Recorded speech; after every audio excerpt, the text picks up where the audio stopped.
guess what, everybody? It's time for the top 10 worst limited rares in Streets of New Capenna.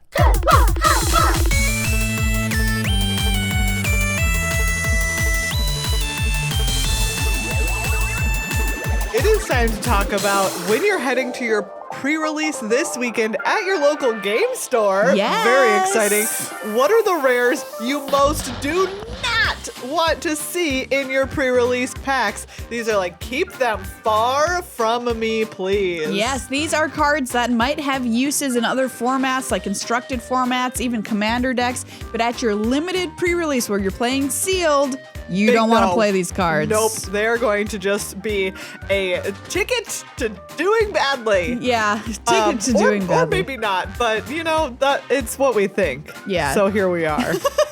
Kicking it off with Angel of Suffering. This is 3 black for a 5/3 flying nightmare angel. Love the art on this. It's great. But it says if damage would be dealt to you, prevent that damage and mill twice that many cards. You're gonna lose the game. The end. Moving on. This is very dangerous. Okay. Yes. Which I think is great flavor for this angel. Yes.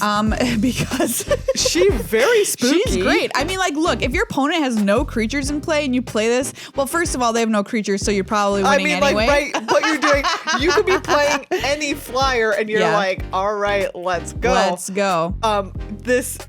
Don't do this. You're gonna lose to mill. You're gonna careful. Build by your own angel and you're gonna lose the game and it'll be a bummer. Your mythic rare that you open, you don't necessarily want to be a card that's a liability that you can't play if your opponent has tons of creatures, because your deck is only 40 cards. Only 40 cards! You can mill very quickly, and mill is a theme in this set. Be careful. Yeah.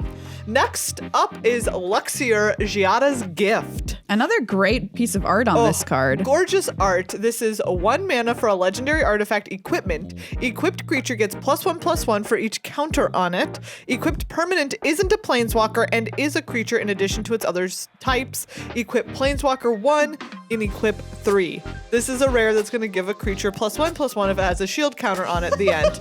Okay, why? What's winning you your game is your planeswalker and not this equipment that for the most part you can only put on creatures that already have a different counter on them, and then it will give them +1/+1. Make your own Gideon, I guess is what this card is saying.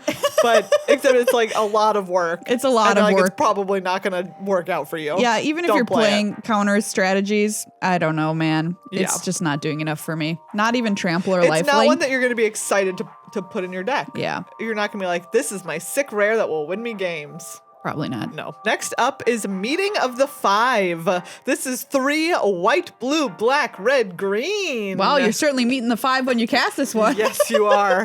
It's a sorcery. Exile the top 10 cards of your library. You may cast spells with exactly 3 colors from among them this turn. Oh. Add white, white, blue, blue, black, black, red, red, green, green. Spend this mana only to cast spells with exactly 3 colors. What? Look, if you're playing a 5-color deck, congratulations.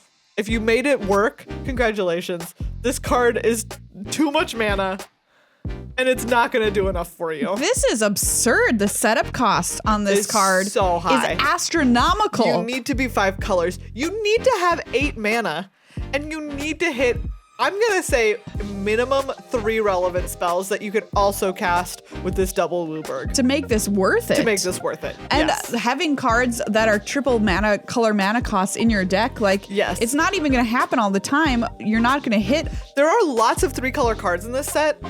That being said, I don't know, you got to 8 mana already. Like, you got to 8 mana in all 5 colors already. I hope you've done something I hope you've really done good. something, yes. I hope that you've done something good. Next up, we've got Cut Your Losses. Cut your losses by cutting this card. 4 blue, blue for a sorcery at rare. Casualty 2. Target player mills half their library, rounded down. Do you know what? I will say, okay, if you have this, you might win. You might win some games by milling your opponent out. Yes. That being said, you're also going to lose games where you get to cast this and it just isn't enough. They kill you.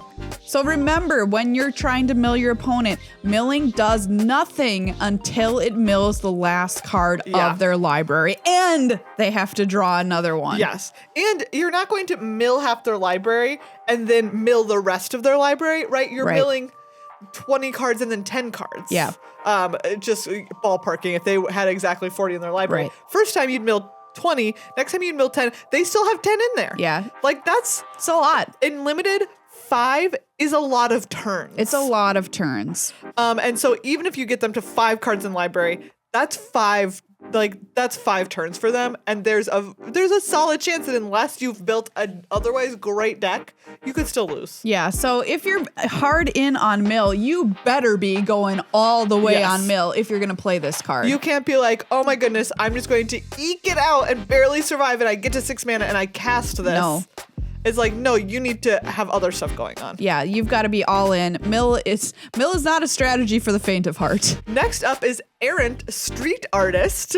I really love this card. Unfortunately, not as a rare. Yeah. Single blue for an 0/3 Flash Defender Haste. 1 in a blue, tap. Copy target spell you control that wasn't cast. You may choose new targets for the copy. So if you casualty a spell, Sure. then you can copy the casualty with this card. So you essentially get 3 copies of one spell. Yes. It's pretty sweet. That is super sweet, and there will be times when you get blown out by this card, or you get to blow someone out with this card. Yeah. That being said, you already casualtied You it. already got 2 copies of a spell. Like this isn't going to be the make or break, like 3rd copy of something. When we have a mythic rare, we want that card to help us win the game. Yes. Now this is a regular rare. When we have a rare, we want that card to be able to affect the board in some way, hopefully impactfully. This card is an 0/3. Imagine yourself in a position where you're losing the game. Is this card going to help you win it? No. No. It's going to be an 0/3 Flash Defender, and you're going to feel really sad. So it's just not good enough in enough situations to make itself a superstar. It's got to be good on so many different axes. This is good on a very specific setup axis. Yes. Next up, love the name and the art on this card. Yeah. It is Evolving Door. Great. A+. Really, really nice work there. 2 and a green for an artifact. 1 tap. Sacrifice a creature. Count the colors of the sacrificed creature. Then search your library for a creature card that's exactly that many colors plus 1. Exile that card, then shuffle. You may cast the exiled card. Activate only as a sorcery. A sorcery? I'm sorry. And also, you're not putting it into play. You also then have to cast it. This card is poo-poo platter. You're going to at most get what? A 2-color card and then a 3-color card. Yeah. And you sacrificed creatures to get there. You sacrifice your creatures, and you can't do it like, oh, I'm going to block and then sacrifice and get value. It is only as a sorcery, and you have to cast the copy. Oh, sad. Wild. This card made me very sad. I know. I'm sorry. Speaking of cards that have a lot of text and are not going to do anything for your board state, Obscura Ascendancy. White, blue, black for an enchantment. Whenever you cast a spell, if its mana value is equal to 1 plus the number of soul counters on Obscura Ascendancy, put a soul counter on Obscura Ascendancy, then create a 2/2 white spirit creature token with flying.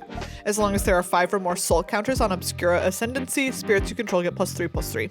So you must cast this, then you must cast a 1 mana spell. Yep. To put the first counter on You must, otherwise it's never going to do anything. Otherwise it will never do anything. So what? You're gonna tell me you're gonna put multiple 1 mana spells in your deck just to make this card do something? Gross. And you're gonna cast this card and then cast those and not just end up with a lot of bummer 1-cost cards in your hand that really stink? Gosh, you have to do a lot of work to make this card do literally anything. I know. That's so sad. A lot of the Ascendancy cards are so great. This one easily the worst. Seems like it could be cool, but it just the fact that you need to cast something for 1 makes it in limited a non-starter. Yep. We've got Bootleggers Stash here. 5 and a green for an artifact. It's a mythic, sadly. Lands you control have tap, create a treasure token. Usually we would be like, whatever. I put the caveat in that this set has a lot, like there's other things you can do with treasures. Thank goodness. This set. Yeah. So that's the thing that makes me be like, well, maybe it's not that bad. So the problem with this card is that it's 6 mana. Yeah. Which, when you're trying to get your colors of mana, you want them earlier than turn 6. We're playing in a multicolored format, right? Yeah. You want to be able to cast your spells before turn 6. Yeah, so it's not a great fixer. It's not a great fixer. It's not going to help you if you're like, ooh, I really am going to put this in, and then I can like cheat on my lands. I want to play the 5 families card. I mean, like, you can do that, but it's gonna be messy. You're gonna have a lot of treasure tokens if you want them. So this will be good if you have a lot of those creatures that let you do other stuff with treasures. Yeah. If you're using this to fix your mana, you're not gonna be happy about it. If you're using this to fix your mana, you're not. You're not. Next is Shadow of Mortality. Ooh, the art on this card is brilliant. I love it. Do you love this casting cost? No. 13 black.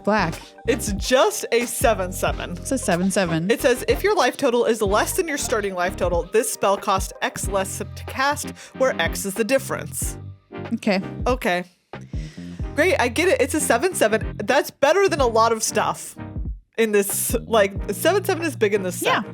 But it doesn't have ward, it doesn't have a shield counter, it doesn't have anything to protect itself. It's not even that big. In the world of creatures, 7/7 is big. Yeah. But it's not big. huge. It's big, but it's not huge. So you're getting a big creature. You're getting a Colossal Dreadmaw, which normally costs doesn't have 6 trample. mana. Doesn't have trample. Right. So like a 6/6 for 6. That's a card, you know, we play in limited, in sealed. But there's no restrictions on playing that Colossal Dreadmaw. This is only one bigger than a Colossal Dreadmaw, and it has a weird restriction on it. Yeah. You'll probably be able to 1 billion mana. Yeah, you'll probably be able to cast it at some point. Huge. Kind of a shrug in the end. Yeah. This card is my, I don't know why, but I have just such a strong vomit reaction to this card. Wow, interesting. I think because its name is Scheming Fence. It's not a fence, this is a human citizen. Like a person who fences. Like a not sword, like, a person who is a fence, which means that they take in stolen goods and like, and then Maria, you don't know the term fence? I've never heard this as a person. Like a fence is the person who I believe that their role is they take in the stolen goods and then they sell them through another avenue, thereby kind of muddying their origin. They're a money launderer, essentially. They're cleaning stuff. They're cleaning the stuff. Yes. Oh, interesting. There you go. Well, we all learned that fence can be a person now. Yeah. Strange. Okay. All right. White blue for a 2/3 creature human citizen. As Scheming Fence enters the battlefield, you may choose a non-land permanent. Activated abilities of the chosen permanent can't be activated. Scheming Fence has all activated abilities of the chosen permanent except for loyalty abilities. You may spend mana or mana of any color to activate those abilities. Who cares? Okay. Who cares, Scheming Fence? Like, seriously. Yeah. What are you going to get? I guess if your deck wants a 2/3 for 2 mana, if you're blue-white, yeah, sure, put it in there. Okay. But that's all it's going to do. I don't think, chances this hits anything are fairly low. And if it gets a creature, the creature can still attack. Because you want to play it on turn 2 when there's nothing going on. It can do all its other jobs. The creature that it targets can do all its other jobs still. Okay. Well, everybody, that's our list of the top 10 worst rares in Streets of New Capenna for sealed. There's plenty of amazing cards in the set, and we think the set looks great overall. So we just wanted to help you out and let you know, like, these are, have big time warning signs over them before you put them in your deck. And they sound like that. Yeah. Anytime you cast them, you get the big. It will be heard. Yeah. So just, have a great time out there. Beware. Let us know if you open these. Yes. We always get the people who are like, I opened all of them. I know. It just. And we're so sorry. We're so sorry. It happened. It has to happen to someone. I'm sorry it happened to you.